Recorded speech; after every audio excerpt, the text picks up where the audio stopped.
The film is a romance. It's also about isolation and the isolation that we all feel. And I think that most of us spend a good deal of our life trying to connect with another person. You know, the only thing that's made the whole thing worthwhile?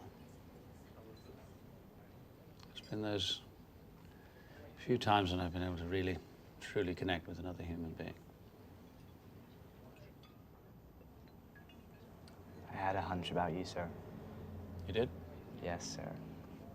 I had a hunch you might be a real romantic. This is a man who intends to end his life today. And so it gives an incredible vibrancy and poignance to that day.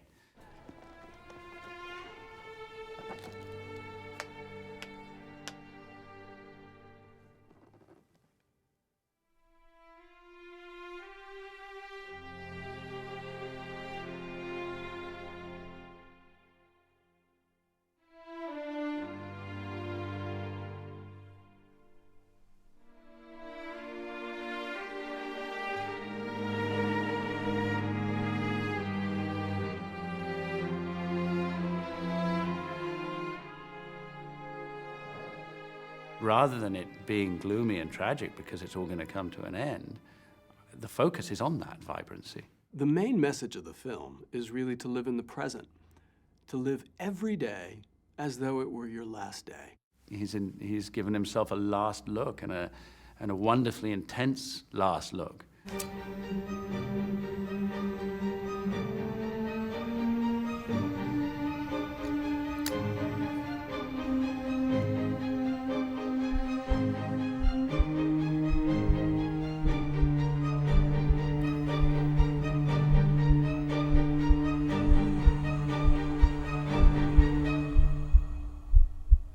Sometimes the most amazing things in life are the small little things, something someone said to you, the smell of the back of someone's neck, little things in life. Because the small things in our life are really the big things in our life.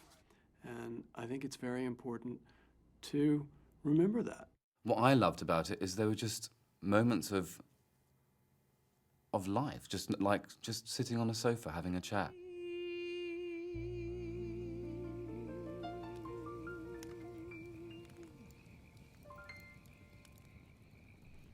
It's your turn to change it. Yeah, I'm not changing it. It's your turn. Besides, you never like what I put on anyway. I'll give you $5 if you change it. I'm too old to get up. You're only old when it's convenient for you to be old. It's something just very real, and that's what got me. I was living in Los Angeles. It was the early 1980s, and I was in my 20s. And I picked up a copy of A Single Man. And something about it just spoke to me. And because of this, I became quickly obsessed with Christopher Isherwood and started reading everything that I could get my hands on by Chris. I was not familiar with A Single Man.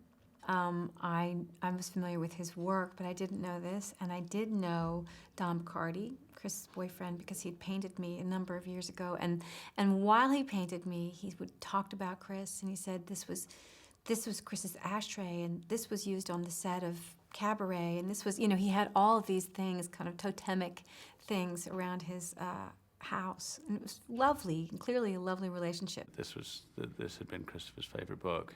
There's as much of Tom in this as there is in Christopher Isherwood, I think. Christopher's portrayal of what life was like if you were gay, because most of his stories were autobiographic or autobiographical, was very matter of fact. You know, he didn't really make a big deal out of it. The characters were never struggling to deal with their homosexuality. It was never an issue, necessarily, in his stories. But the characters simply were gay. And for me, this is very modern, especially at the time that his books were written. I have not done anything to my performance to suggest gay, whatever that would be. For me, it was very important to depict George and Jim's relationship in a very matter-of-fact way. What could be better than being tucked up here with you? I mean, if I died right now, it'd be okay. Well, it wouldn't be okay with me. So why don't you shut up and go and change the record? Good answer. It's a story about relationships, and it's also set in the past, so it's not necessarily commenting on how things are today. If my character was played by a girl, then it would be exactly the same story, and the characters would have exactly the same connection. So I don't think it makes any difference if it's two guys or two girls or a man and a woman. It's almost entirely irrelevant. It's just a love story. It's plain and simple. All three of our principal characters are going through a change of life. George is going from his middle age to his older years. He can't see his future. He can't really figure out what the next phase of his life is going to be. George's fate is no different from anybody else's. George has decided to kill himself. And because of this, he goes through this day in an entirely different way. When he decides to kill himself, is that actually he starts to live for the first time in years. When George looks at things, he's looking at them as though it's the last time he's going to see them, and we understand this feeling of beauty that he feels. It doesn't depress me, or it's not gloomy to me at all. We shot the film in 21 days. Colin is in literally every scene of the film. So he had absolutely no downtime, and he was incredible. Colin was great. He's really somebody I look up to. I've got a lot of respect for him. It was great to watch him, how he brought George to life, and he really helped me in the fact that, you know, watching him, I just really care about him. Colin's face is amazing. He can make you feel what he's feeling. All of a sudden, his face can just transform. I would hold the camera on him, and actually it was hard to take the camera off, because just when I would get ready to say, cut, something new would happen in his face and in his eyes. It was really incredible. Charlie's character is going through this midlife crisis circa 1962, a woman who's done everything that our culture tells her she should do. She's built her life around her beauty, around being the perfect wife, the perfect mother, the perfect hostess, and yet she finds herself absolutely alone. Her husband has left her. Her child has grown up. She's still trying to play the game that she's been playing for so long, and it doesn't work anymore. She's, you know, no longer a great young beauty, and so her feeling is, well, then what am I? You know, what do I do? Do I go back to London? You know, she's stuck. She's just, you know, she's in a box.